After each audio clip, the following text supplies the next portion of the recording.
I wonder what you would do if you had the power to dream at night any dream you wanted to dream. And you would, of course, be able to alter your time sense and slip, say, 75 years of subjective time into 8 hours of sleep.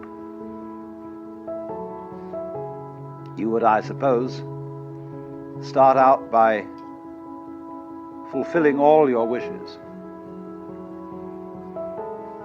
You could design for yourself what would be the most ecstatic life.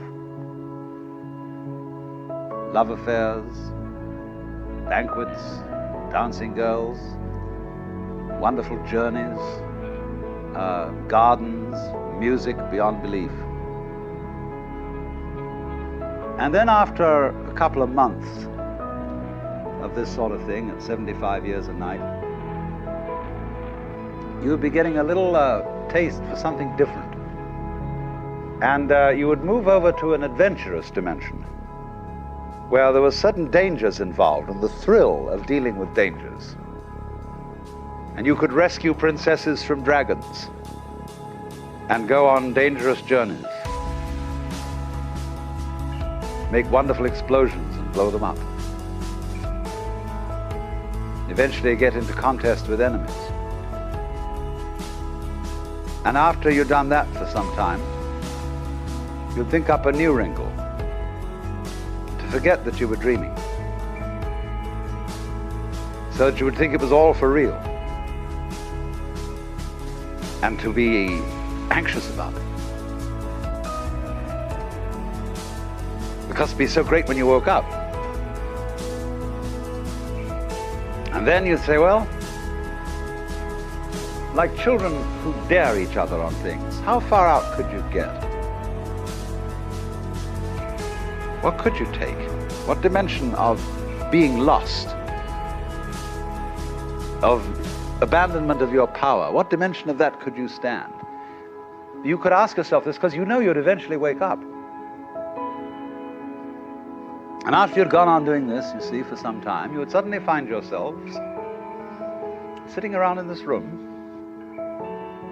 with all your personal involvements, problems, etc., talking with me. How do you know that's not what you're doing? Could be. Because after all, what would you do if you were God? If you were what there is, the self. In the Upanishads, the basic texts of Hinduism, one of them starts out saying, in the beginning was the self. And looking around, it said, I am. And thus it is that everyone to this day, when asked who is there, says it is I. For if you were God, and in this sense that you knew everything, you would be bored. Because if, looking at it from another way, we push technology to its furthest possible development, and we had, instead of a dial telephone on one's desk, a more complex system of buttons, and one touch would give you anything you wanted. Aladdin's lamp.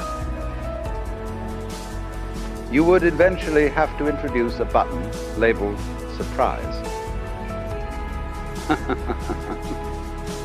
Because all perfectly known futures, as I pointed out, are past. They have happened, virtually.